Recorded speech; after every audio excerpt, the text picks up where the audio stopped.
Mail और female दोनों की सेक्सुअलिटी बिल्कुल अलग होती है और यही रीजन है कि दोनों की सेक्स करने की चाहत, उनके सेक्स करने का तरीका, उनके सेक्स को देखने का नजरिया, इनमें भी डिफरेंस पाया जाता है। ये भी उनकी बिल्कुल एक दूसरे से विपरीत होती है। इसे ऐसे समझिए कि एक फीमेल को सेक्स करने के लिए फ्री माइंड की जरूरत होती है। अगर उसका दिमाग फ्री नहीं है, 50 चीजें उसके दिमाग में चल रही है, तो ना तो वो खुद सेक्स को एंजॉय कर पाती है और ना ही अपने पार्टनर को एंजॉय करा पाती है। लेकिन वहीं दूसरी ओर जो मेल होता है, उसे अपने माइंड को रिलैक्स करने के लिए सेक्स चाहिए होता है।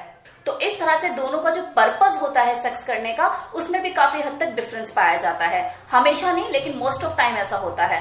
मेल जो होता है उसे फ्रीक्वेंसी ज्यादा पसंद होती है, लेकिन वही जो फीमेल होती है उसे क्वालिटी ज्यादा पसंद होती है। मतलब वो हर चीजों को टाइम लगाकर करना पसंद करती है। और इसमें भी दो राय नहीं है कि जो मेल होता है उसको जो सेक्स की भूख होती है वो कंपैरिजन ऑफ फीमेल ज्यादा होती है। इनफैक्ट वो आउटस्पोकन भी होता है, हर चीज को लेकर खुलकर बोलता है, स्ट्रेट फॉरवर्ड होता है चीजों को लेकर। और ये भी कहा जाता है एक हेल्दी अडल्ट मेल जिसकी उम्र 60 से कम होती है, पूरे दिन में एक ना एक बार उसके दिमाग में सेक्स को लेकर विचार आता ही आता है। और अगर फैंटेसी की बात की जाए तो फैंटेसी में भी फीमेल की कंपैरिजन में जो मेल होता है उसके दिमाग में फैंटेसी ज्यादा हिलोरे मार रही होती हैं। जब कोई मेल अपने फीमेल पार्टनर से रिलेशनशिप में होता है, तो जब वहां पे सेक्स को परफॉर्म करने की बात आती है, तो जो मेल होता है कंपैरिजन ऑफ फीमेल ज्यादा फ्रीक्वेंसी में रहता है, एवर टाइम रेडी रहता है। और यही रीजन है कि जो मेल होते हैं वो कैजुअल सेक्स रिलेशनशिप में ज्यादा इंटरेस्ट दिखाते हैं। कब आपने खुद भी ऑब्जर्व किया होगा कि जो फीमेल है ज्यादातर इसी चीज से परेशान रहती है, अरे यार कल ही तो किया था, आज तुम्हारा दोबारा मूड बन गया। और अगर मैस्टरबेशन की बात की जाए तो फीमेल भी मैस्टरबेशन करती है, ऐसा नहीं है कि फीमेल नहीं करती, लेकिन कंपैरिजन ऑफ मेल फीमेल की संख्या आपको कम ही मिलेगी। महज 40% वुमेन ही ऐसी होती है जो कि मैस्टरबेट करती हैं। वहीं अगर मेल की बात की जाए तो साइड में बीवी सो रही है, अगले का मूड बन गया है, अब उसे करना है आधी रात में, बीवी को बोले कैसे? और चलो हिम्मत करके अगर हिला भी दिया और बोल भी दिया तो बीवी ने झाड़ दिया, क्या है तुम्हें आधी रात में भी चैन नहीं है क्या? तो पता लग रहा है खुद ही हिला रहा है। तो यहाँ पर भी आपको मेल्स की संख्या ज्यादा ही मिलेगी। मेल जो होते हैं कंपैरिजन ऑफ फीमेल मैस्टरबेट ज्यादा करते हैं। प्रोस्टिट्यूट का नाम लेते ही एक पिक्चर निकलकर सामने आती है, एक वेश्या का दरवाजा, उसके सामने खड़ा हुआ male, because of his high sexual desire and need. बदलते हुए टाइम के साथ चीजें भी बदली हैं। ऐसा नहीं है कि मेल ही किसी प्रोस्टिट्यूट को हायर करते हैं, फीमेल भी किसी मेल प्रोस्टिट्यूट को हायर करती है अपनी सेक्सुअल डिजायर और अपने नीड की फुलफिलमेंट के लिए। लेकिन इसके बावजूद भी जब भी एक प्रोस्टिट्यूट वर्ड हमारे दिमाग में आता है तो एक मेल की पिक्चर ही क्रिएट होकर हमारे आंखों के सामने आती है। वुमेन की जो सेक्सुअल डिजायर है, उसकी जो सेक्सुअल नीड होती है, वो बहुत सारी चीजों से प्रभावित भी रहती है। जैसे उसके आसपास का माहौल कैसा है, उसका कल्चर, उसका सोशल एनवायरनमेंट। अगर कोई फीमेल ज्यादा ही रिलीजियस है तो महीने में 4 दिन तो उसके उपवास ही रहते हैं, फिर बाकी के 3 दिन आप मेंस्ट्रुएशन साइकिल लगा लो, बीच में 1-2 बार तबीयत भी खराब हो सकती है।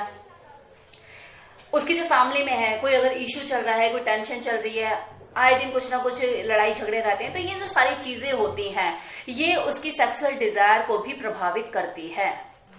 वही जो मेल जो होता है ना, वो तो एक खुला सांड की तरह होता है। अब आप खुद ही सोचिए ना, कितने ऐसे मर्द हैं जो कि महीने में उपवास रखते हैं, कभी उन्हें ऐसे पीरियड्स की कोई दिक्कत नहीं, पेट का दर्द लेकर बैठते हुए कभी देखा आपने किसी मेल को कि भैया मेरे तो पेट में दर्द हो रहा है? हाँ, गैस की प्रॉब्लम जरूर हो सकती है अगर कुछ ज्यादा खा लिया हो तो, लेकिन पेट में दर्द तो फीमेल्स को ही होता है। अनवांटेड प्रेगनेंसी के शिकार कौन होती है? फीमेल ही होती है। मेल को वो भी डर नहीं। अब मान लगे कोई रिलेटिव है, कोई मेहमान घर पे आ गया और ऐसा कुछ माहौल बन गया कि 1-2 दिन वो रहकर जाएगा, तो एक हस्बैंड क्या करता है, एक आदमी क्या करता है? उन्हें सोफे पर बैठ के कंपनी तो देता है। किचन में कौन खटाता है अपने आप को? उसकी वाइफ। तो इस तरह से देखा जाए तो जो एक मर्द होता है ना, वो फ्री माइंड ही होता है कंपैरिजन ऑफ वुमेन। और फ्री माइंड में ही सेक्स पलता है, सेक्स पनपता है, सेक्स हिलोरे मारता है, फैंटेसियां जन्म लेती हैं। इसलिए जो मेल होता है वो कंपैरिजन ऑफ फीमेल ज्यादा उसके अंदर सेक्सुअल डिजायर होती है। फीमेल के अपने पीयर ग्रुप होते हैं और उनके पीयर ग्रुप में वही सेक्सुअल टॉक, सेक्सुअल चिटचैट, यही सब चीजें चलती हैं। मंडली बना के बैठ जाएंगी और एक वहां से अपने एक्सपीरियंसेस बता रही है, एक वहां से अपने एक्सपीरियंसेस बता रही है। अब उसमें हर फीमेल जो होती है वो अपने आप को डॉक्टर ही समझ रही होती है और एडवाइस देना शुरू। वो ये भूल जाती है कि हर फीमेल बॉडी अलग अलग होती है। उसके हार्मोन्स डेवलपमेंट, उसकी ग्रोथ, उसका फिजिकल जो बनावट, सारी चीजें हैं वो अलग अलग हैं। भले तुम फीमेल हो लेकिन तुम्हारी जो बॉडी की संरचना है, उसके जो काम, वो एक दूसरे से बिल्कुल डिफरेंट हैं।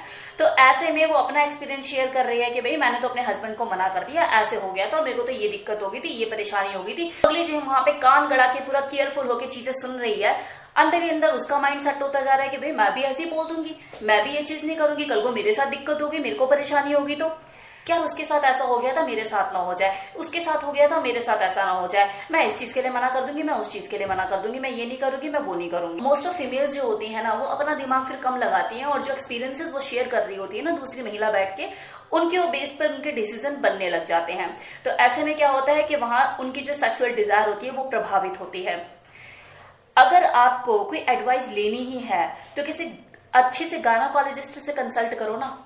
भले वो आपसे पैसे लेगी लेकिन आपको गाइड प्रॉपर करेगी, क्योंकि हर फीमेल की जो बॉडी होती है वो अलग अलग होती है और इसलिए वो अलग अलग सिचुएशन में अलग अलग तरीके से रिस्पॉन्ड करती है। जरूरी नहीं कि उसके हस्बैंड ने उसके साथ जो किया तो उसे साइड इफेक्ट हो गया, आपके साथ भी वही चीज होगी, ऐसा जरूरी नहीं है। हर फीमेल को डर होता है अनवांटेड प्रेगनेंसी का, क्योंकि झेलना उसी को पड़ता है ना। हस्बैंड है कि समझता ही नहीं है, उसको ये केयर ही नहीं होती कि यार मेरी वाइफ है, इसकी बॉडी के साथ मुझे जिंदगी भर रहना है, तो इसके ऊपर केयर, इसको ध्यान रखना ये भी मेरी ही जिम्मेदारी है। एक वाइफ के लाख बार बोलने के बावजूद भी जो हस्बैंड होता है ध्यान ही नहीं देता, प्रिकॉशंस यूज ही नहीं करता। बाहर डिस्चार्ज करने के लिए बोलो तो नेचुरली बाहर डिस्चार्ज भी नहीं करता, सुपर एक्साइटेड होकर अंदर ही ऑर्गेज्म अपना रिलीज कर देता है। अगली के 2 बच्चे हो चुके हैं, 2 बार अपना अबॉर्शंस करा चुकी है, फिजिकली खुद को वीक फील करने लग गई है। ऐसे में उसके लिए जो सेक्स होता है ना, वो मजा होने की बजाय सजा बन जाता है उसके लिए। तो ऐसे में जो फीमेल होती है ना, वो मौके ढूंढने लग जाती है, वो बचने लग जाती है सेक्स से। उसके अंदर जो सेक्स होता है ना, एक तरह से डर बनकर उसके अंदर पैदा हो जाता है। अबॉर्शन के बाद चीजें खत्म हो जाती हैं क्या? उसके बाद ही तो स्ट्रगल शुरू होता है। उसकी जो दवाइयां चलती है, जो मेडिकेशन चलती है, वो उसको अंदर ही अंदर खोखला करने लग जाती है। क्योंकि इस सेक्स नाम की जो चीज है ना, इसको भी एंजॉय करने के लिए बॉडी में जान तो चाहिए। आप उसे रिकवरी के लिए कुछ अच्छा नहीं दे पा रहे, ना मल्टीविटामिन, ना कैल्शियम, ना फ्रूट्स, ये सारी चीजें, अच्छा फूड आप उसे प्रोवाइड नहीं कर पा रहे, हेल्दी फूड, और बदले में उसको मेडिकेशन और चल रही है। तो आप खुद सोचो वो कहाँ बचेगी, क्या एंजॉय करेगी, कहाँ से उसके अंदर सेक्स फीलिंग आएगी? क्योंकि जो दवाइयां होती है वो तो इंसान की बॉडी को आधे से ज्यादा पहले ही खोखला कर देती है। तो जो मेल होता है उसका इन सब चीजों से कोई वास्ता होता ही नहीं है। और यही सबसे बड़ा रीजन होता है कि जो फीमेल होती है 2 बच्चों के बाद उसकी जो सेक्सुअल डिजायर होती है धीरे धीरे खत्म होने लग जाती है, क्योंकि आप उसकी बॉडी से ले तो भरपूर रहे होते हो, दे कुछ नहीं पा रहे होते। हस्बैंड वाइफ चाहे सेम एज की हो, लेकिन जो वाइफ होती है उसकी बॉडी उसके हस्बैंड से पहले जवाब देना शुरू कर देती है। कैल्शियम अगली की बॉडी का खत्म होता जा रहा है, 2 बच्चे पैदा कर दिए, कैल्शियम की रिकवरी कौन करेगा, कौन देगा उसके ऊपर ध्यान? सिंपल सी चीज है कि अगर आपके पास कोई मर्सिडीज है, राइट, और आप उस मर्सिडीज का मजा सालों साल लेना चाहते हो, तो उसकी मेंटेनेंस के ऊपर भी तो आपको ही ध्यान देना पड़ेगा, उसकी सर्विसेज के ऊपर भी तो आपको ही ध्यान देना पड़ेगा, वरना कभी भी रास्ते में चलते हुए खड़ी हो जाएगी, क्या करोगे? मजा के करा।